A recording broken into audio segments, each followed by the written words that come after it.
اعوذ باللہ من الشیطان الرجیم بسم اللہ الرحمن الرحیم۔ آیت نمبر کیا ہے؟ 23 آیتیں ہو گئی ہیں سورہ اعراف کی 23 آیتیں۔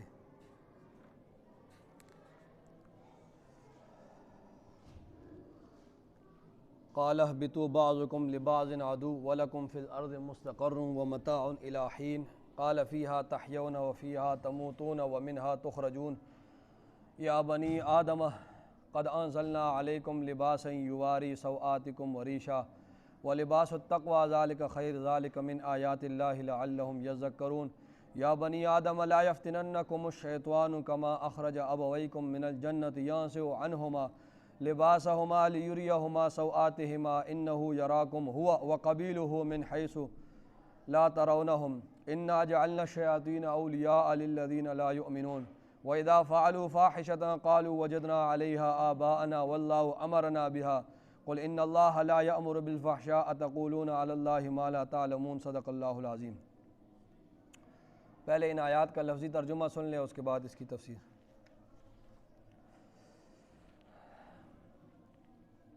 ادھر آگے آ جائیں، پیچھے نہ بیٹھ۔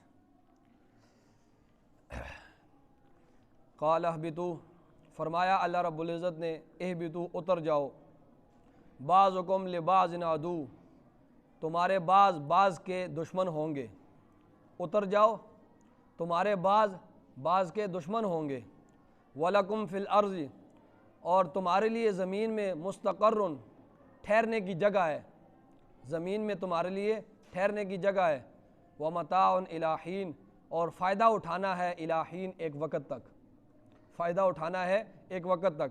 قال، فرمایا اللہ نے، فیہا تحیون، اسی زمین میں تم زندہ رہو گے، وفیہا تموتون، اور اسی زمین میں تم مرو گے، ومنہا تخرجون، اور اسی زمین سے تم دوبارہ زندہ اٹھائے جاؤ گے۔ یا بنی آدم، اے آدم کی اولاد، قد انزلنا، تحقیق ہم نے اتارا، علیکم لباسا، تمہارے لیے لباس، یواری سوآتکم، جو چھپاتا ہے تمہارے شرمگاہوں کو۔ اے آدم کی اولاد، ہم نے تمہارے لیے لباس اتارا جو چھپاتا ہے تمہاری شرمگاہوں کو، وریشا، اور زینت کا ذریعہ بھی ہے، لباس تمہارا زینت کا ذریعہ بھی ہے، وَلِبَاسُ التَّقْوَىٰ، اور تقوی کا لباس، ذَلِكَ خیر، وہ بہت ہی بہتر ہے، ذَلِكَ مِنْ آیات اللہ، یہ اللہ کی آیات میں سے ہے، لَعَلَّهُمْ يَذَّكَّرُونَ، تاکہ وہ نصیحت حاصل کریں۔ یا بنی آدم، اے آدم کی اولاد، لا یفتننکم الشیطان، تمہیں فتنے میں نہ ڈالے شیطان، کما اخرج ابویکم من الجنت، جیسے اس نے نکالا تمہارے ماں باپ کو جنت سے، جیسے اس نے نکالا تمہارے ماں باپ کو جنت سے، ینزع عنہما، کھینچ لیا اس نے ان دونوں سے، لباسہما، ان دونوں کا لباس، لیریہما، تاکہ ان کو دکھائے وہ، سوآتہما، ان دونوں کی شرمگاہیں، تاکہ وہ دکھائے ان دونوں کو ان دونوں کی شرمگاہیں۔ انہو یراکم، بے شک وہ تمہیں دیکھتا ہے، ہوا وقبیلہ، وہ اور اس کا قبیلہ، شیطان اور اس کا قبیلہ تمہیں دیکھتا ہے، من حیث لا ترونہم، جہاں سے تم ان کو نہیں دیکھتے ہو، شیطان اور اس کا قبیلہ تمہیں دیکھتا ہے جہاں سے تم ان کو نہیں دیکھتے ہو۔ انا جعلنا الشیاطین، بے شک ہم نے بنایا ہے شیاطین کو، اولیاء، دوست، للذین لا یؤمنون، ان لوگوں کے لیے جو ایمان نہیں رکھتے، ہم نے شیاطین کو ان لوگوں کا دوست بنایا ہے جو ایمان نہیں رکھتے۔ وَإِذَا فَعَلُوا فَاحِشَةً، اور جس وقت وہ کرتے ہیں بے حیائی، قالوا، وہ کہتے ہیں، وجدنا علیہا آباءنا، ہم نے اس پر پایا اپنے آباء و اجداد کو، جس وقت وہ بے حیائی کرتے ہیں تو کہتے ہیں ہم نے اس پر اپنے آباء و اجداد کو پایا ہے، واللہ امرنا بہا، اور اللہ نے بھی ہمیں اس بات کا حکم دیا ہے۔ قل، آپ کہہ دیں، ان اللہ، بے شک اللہ تعالیٰ، لا یأمر بالفحشاء، بے حیائی کا حکم نہیں دیتا، اتقولون، کیا تم کہتے ہو، علی اللہ، اللہ تعالیٰ پر، ما، وہ بات، لا تعلمون، جس کو تم نہیں جانتے۔ یہ ان آیات کا لفظی ترجمہ ہوا۔ دیکھیں، گزشتہ سبق میں آپ نے یہ بات سنی کہ اللہ رب العزت نے آدم علیہ السلام اور بی بی حوا علیہ السلام کو منع کیا کہ تم نے اس درخت کے قریب نہیں جانا۔ تم نے اس درخت کے قریب نہیں جانا، لیکن شیطان نے انہیں دھوکہ دیا ان دونوں کو، اور اس دھوکے سے ان دونوں نے وہ جو ہے وہ درخت چکھ لیا۔ تو اللہ کی پھر ناراضگی ہوئی، اللہ نے ناراضگی کا اظہار کیا کہ دیکھو تم دونوں کو میں نے منع کیا تھا کہ اس درخت کے قریب مت جانا، اور تم میری منع ہونے کے باوجود بھی تم دونوں اس درخت کے قریب ہی ہو۔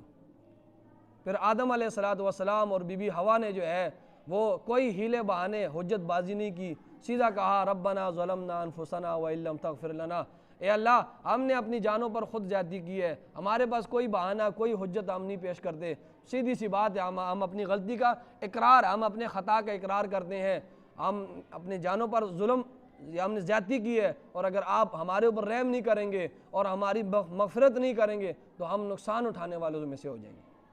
ٹھیک ہے، اب جب اللہ نے معافی قبول کر لی تو اب اللہ نے حکم دیا، قال اللہ نے فرمایا اہبطوا، اب اتر جاؤ، جنت سے اتر جاؤ، بعضکم لبعض عدو، تمہارے بعض کے دشمن ہوں گے، تمہارے بعض کے دشمن۔ یہ اہبطوا کا جو صیغہ ہے یہ جمع کا صیغہ ہے، جمع کا لفظ ہے، صیغہ مطلب یہ اہبطوا کا جو لفظ ہے، تو اس سے مراد بی بی حوا بھی ہے، آدم علیہ السلام اور ان سے آگے جتنی بھی نسل آنے والی تھی سب کو خطاب ہے۔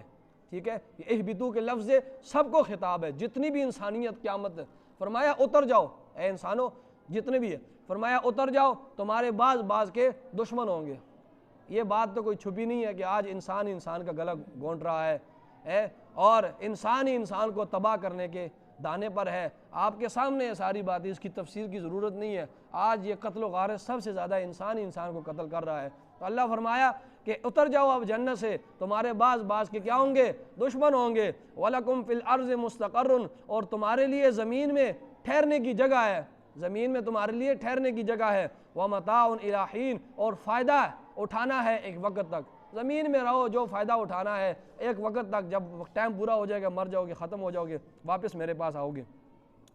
قال، فرمایا اللہ رب العزت نے، فیہا تحیون، تم اسی زمین میں زندہ رہو گے، اسی زمین میں زندہ رہو گے، وفیہا تموتون، اور اسی زمین میں تم مرو گے، ومنہا تخرجون، اور اسی زمین سے کل جو ہے تمہیں زندہ اٹھایا جائے گا۔ یا بنی آدم، اے آدم کی اولاد، قد انزلنا، تحقیق ہم نے اتارا، علیکم تمہارے لیے، لباسن لباس، یواری سوآتکم، جو چھپاتا ہے تمہاری شرمگاہوں کو۔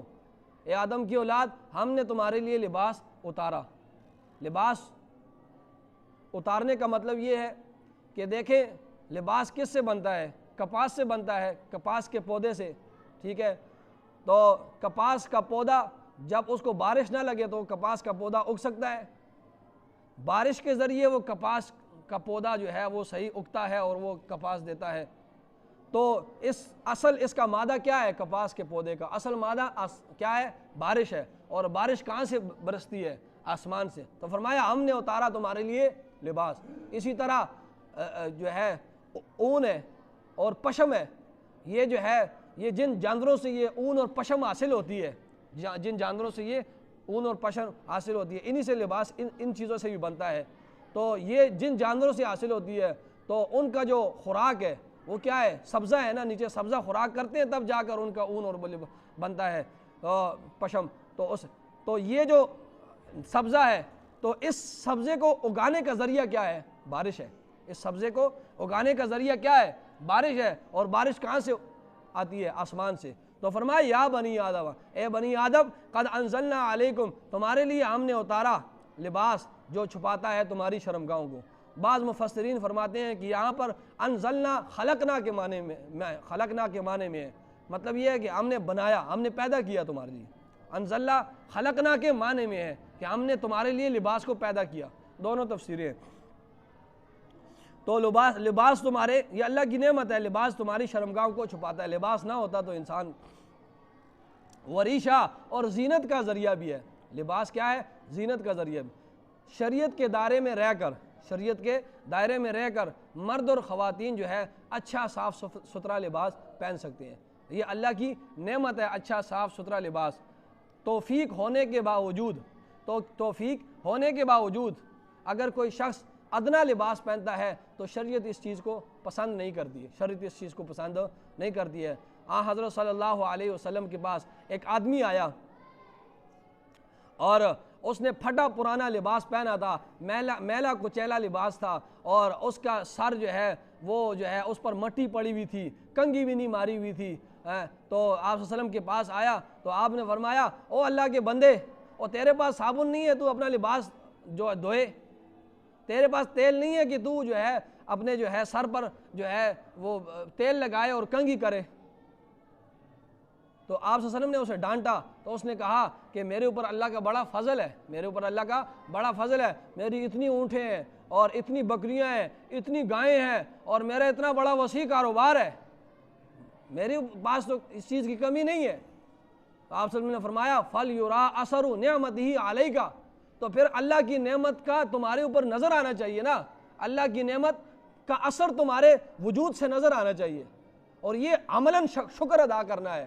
یا اللہ جو تو نے مجھے نعمتیں دی ہیں تو ان نعمتوں کو پہننا ہے، اس کو استعمال کرنا، یہ عملاً شکر ہے اللہ کا، یا اللہ تیرا شکر ہے، اور اس کو استعمال کرنا، ٹھیک ہے۔ تکبر نہ ہو ان چیزوں سے، یہ نہ ہو، لیکن یہ ہے کہ اچھا لباس ہونے کے باوجود کوئی ادنا لباس پہنے۔ تو آپ صلی اللہ علیہ وسلم نے دیکھو اس حدیث میں منع فرمایا، اس شخص کو کتنی تنبیہ کی، ڈانٹ پلائی اسے، تو شریعت اس چیز کو پسند نہیں کرتی ہے۔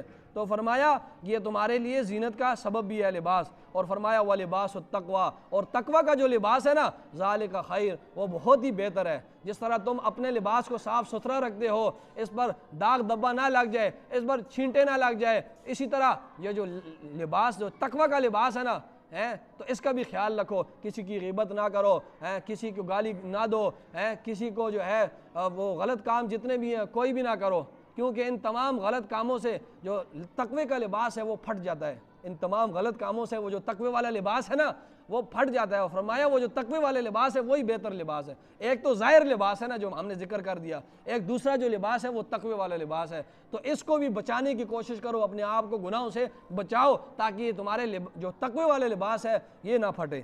فرمایا ذالک من آیات اللہ، یہ اللہ کی آیتوں میں سے ہے، یہ اللہ کی نشانیاں ہیں، لعلہم یذکرون، اور تاکہ وہ لوگ نصیحت حاصل کریں، اس پر عمل کریں۔ یا بنی آدم، اے آدم کی اولاد، لا یفتننکم الشیطان، فتنے میں مبتلا نہ کرے تمہیں شیطان، کما اخرج ابویکم من الجنت، جیسے کہ اس نے نکالا تمہارے والدین کو جنت سے، ینزع عنہما، اتارا اس نے ان دونوں سے، لباسہما، ان دونوں کا لباس، ٹھیک ہے، اتارا کیا، اتارنے کا سبب بنا، ٹھیک ہے، اور جو ہے جنت سے نکالنے کا سبب بنا، نکالا تو اللہ نے، لیکن سبب کیا بنا، شیطان بنا نا، اس نے کہا یہ درخت کھا لو، دھوکہ دیا، اور آدم علیہ السلام اور بی بی حوا نے درخت کا وہ جو ہے اس کو چکھا تو اس میں آ گئے، اور اس جنت سے نکالنے کا سبب اور لباس اتارنے کا سبب کون بنا، شیطان بنا۔ تو فرمایا لیریہما سوآتہما، تاکہ وہ ان دونوں کو ان کی شرمگاہیں دکھائے، انہ یراکم، بے شک وہ تمہیں دیکھتا ہے، ہوا وقبیلہ، وہ اور اس کا قبیلہ، من حیث لا ترونہم، اس جگہ سے جہاں سے تم نہیں دیکھتے ہو، جہاں سے تم نہیں دیکھتے ہو وہ تمہیں دیکھتا ہے۔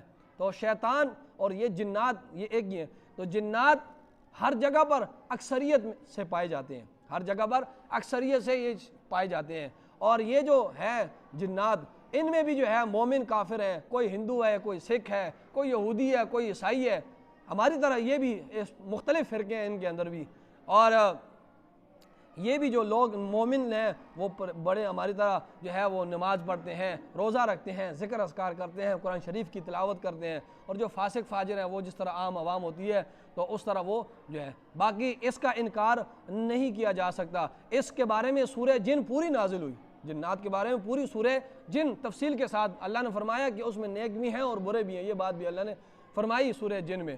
باقی یہ اپنی شکلیں بھی تبدیل کرتے ہیں، ٹھیک ہے، اللہ نے ان کو اختیار دیا ہے، یہ اپنی شکلیں چینج کرتے ہیں۔ اگر کوئی کہتا ہے کہ یار میں نے ایک بکری دیکھی اور فوراً میرے سامنے غائب ہو گئی، یا مرغی دیکھی اور غائب ہو گئی، تو اس کا پھر مذاق نہیں اڑانا چاہیے۔ ہو سکتا ہے کہ اللہ نے ان کو اختیار دیا ہے نا، یہ شکلیں تبدیل کرتے رہتے ہیں، یہ غائب ہوتے رہتے ہیں۔ بخاری وغیرہ کی حدیث ہے، رسول اللہ صلی اللہ علیہ وسلم جب غزوہ خندق میں تھے تو ایک نوجوان آیا دوپہر کے وقت، اور اس نے کہا اللہ کے رسول صلی اللہ علیہ وسلم میری کل شادی ہوئی ہے نئی، تو مجھے اجازت دیں تاکہ میں جو ہے وہ گھر کھانا وغیرہ لے جاؤں، کھانے کے لیے کچھ لے جاؤں، میری بیوی کل ہی آئی ہے، اس کو بازار سے ناواقف ہے، اس کو پتہ ہی نہیں ہے، کھانے کا وقت ہے، تو میں جو ہے مجھے اجازت دیں تاکہ میں گھر چلا جاؤں، کھانا وغیرہ پہنچا دوں۔ تو رسول اللہ صلی اللہ علیہ وسلم نے فرمایا ٹھیک ہے جاؤ، لیکن ہوشیار ہو کر جانا، یہ یہودی اس دوسری طرف یہودی تھے، تو یہ اپنے ساتھ ہتھیار لے کر جانا، کہیں یہ تمہارے اوپر حملہ نہ کر دیں۔ اس نے کہا ٹھیک ہے۔ وہ نوجوان گیا اور یوں ہی وہ گھر کے قریب پہنچا تو دیکھا کہ اس کی جو بیوی ہے وہ دروازے پر کھڑی ہے اور اس طرح کھڑی ہے جس طرح کوئی عورت جھانک رہی ہو۔ تو اس نے دیکھا کہ یہ میں نے کل اس کو بیاہ کر کے میں لے کے آیا ہوں اور یہ آج باہر کھڑی ہے اور یہ جھانک رہی ہے، تو اس نے اپنی کمان میں جو ہے وہ تیر رکھا اور جو ہی وہ مارنے لگا، اس کی بیوی نے اسے دیکھا اور اس نے کہا خدا کا خوف کرو، پہلے میری بات سنو۔ تو وہ آیا اور اس کی بیوی نے کہا دیکھو ہمارا ایک ہی کمرہ ہے اور تم چلے گئے ہو، اور اس کے بعد میرے کمرے میں بہت بڑا اژدہا ہے، وہ بیٹھا ہوا ہے اور اس نے اپنے منہ کو اوپر کی طرف اٹھایا ہوا ہے، تو میں اس کمرے سے باہر نکلی اور میں آگے پیچھے دیکھ رہی ہوں مجھے کوئی انسان ملے اور میں اس کو کہوں کہ اس سے جو ہے میری جان چھڑاؤ، تو میں اس لیے جھانک رہی ہوں، باقی میری کوئی نیت بری نہیں ہے۔ اس نے دیکھا تو اس نے سمجھا کہ واقعی وہ اژدہا بیٹھا ہے، تو اس نے وہ جو ہے کمرے کے اندر گیا وہ نوجوان اور اس نے نیزے کا جو ہے نیزہ مارا اس سام کو، اس اژدہا کو، نیزہ جو ہی اس کو لگا اس سام کو تو نیزہ کے ساتھ اس نے بھی حملہ کیا اس کے اوپر، وہ بھی مر گیا اور یہ بھی مر گیا۔ وہ اصل میں جن تھا، وہ جو تھا وہ جن تھا، اور جو ہی اس نے اس کو مارا تو اس نے اس کو بھی مار دیا۔ تو اب وہ جو ہے اس کو لواحقین جو ہے وہ ادھر ہی مار گیا ایک ہی وار پر، دونوں اس نے بھی بہت زبردست وار کیا اور اس نے بھی وار زبردست کیا، دونوں مار گئے۔ لواحقین اس کو لے کر آئے اس نوجوان کو، مرا ہوا تھا، فرمایا اے اللہ کے رسول صلی اللہ علیہ وسلم آپ اس کو زندہ کر دیں، آپ اللہ سے دعا کریں اللہ اس کو زندہ کر دے۔ فرمایا اب یہ تو کل قیامت کے دن ہی زندہ ہوگا، اب اس کو دفن کر دو۔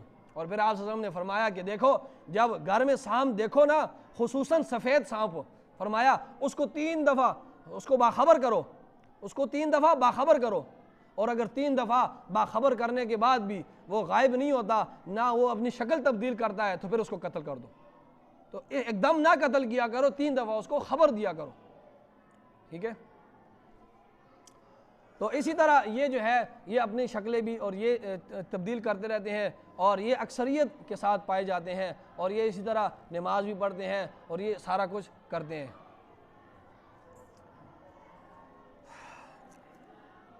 اِنَّا جَعَلْنَا الشَّيَاطِينَ بے شک ہم نے بنایا شیطانوں کو اولیاء دوست للذین ان لوگوں کے لیے لا یؤمنون جو ایمان نہیں رکھتے۔ اب یہ ہمارے درس میں بھی بیٹھے ہوں گے، ہمیں دیکھ کر ہنس بھی رہے ہوں گے کہ اب ہماری باتیں کر رہے ہیں سارے، ٹھیک ہے، تو ہر جگہ کثرت کے ساتھ یہ پائے جاتے ہیں۔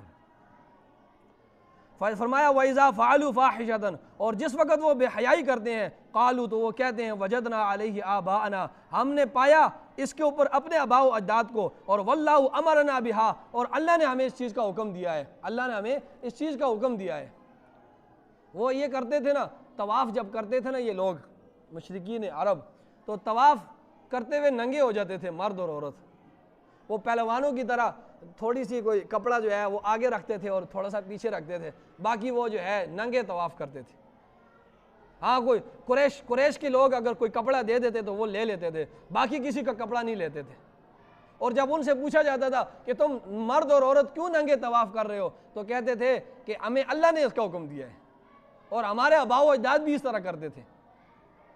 اور دلیل کیا دیتے تھے؟ دلیل دیتے تھے دیکھو ہم جو ہیں ماں کے پیٹ سے جو ہے بغیر کپڑے کے پیدا ہوئے ہیں، ہم کوئی سوٹ لے کر آئے ہیں ماں کے پیٹ سے، ہم بغیر، تو ہماری جو ہم بغیر اسی طرح لباس کے آئے ہیں، تو ہماری اصل یہی ہے کہ ہم بغیر لباس کے ہوں، ہم اصل میں جس طرح ننگے آئے ہیں اصل ہماری یہی ہے کہ ہم ہیں۔ دوسرے لوگ جو ہے یا بعض یہ دلیلیں دیتے تھے کہ دیکھو یہ جو کپڑا ہے نا یہ رقم سے لیا جاتا ہے، کپڑا کس سے لیا جاتا ہے؟ رقم سے، پیسوں سے لیا جاتا ہے، اور وہ دنیا داری ہے، تو ہم یہاں پر طواف کرنے آئے ہیں، ہم کہتے ہیں کہ دنیا کو پیچھے چھوڑ دیں، ہم دنیا کو پیچھے چھوڑ دیں، دنیا ہمارے ساتھ نہ ہو، ہم بس ہم اور اللہ ہو اور بس یہ ہم کعبہ ہو۔ یا یہ دلیل دیتے تھے کہ دیکھو ہم نے ان کپڑوں کے ساتھ گناہ کیے ہیں، ہم نے ان کپڑوں کے ساتھ کیا کیا ہے؟ گناہ کیا ہے، اب یہ گوارا نہیں ہے کہ ہم اس گناہ شدہ کپڑوں کے ساتھ طواف کریں۔ تو بھائی جن اعضاء کے ساتھ تم نے گناہ کیا تو پھر پہلے وہ کاٹو نا، وہ اعضاء کاٹ لو۔ تو عجیب منطقیں تھی اور کہتے تھے اللہ نے ہمیں حکم دیا۔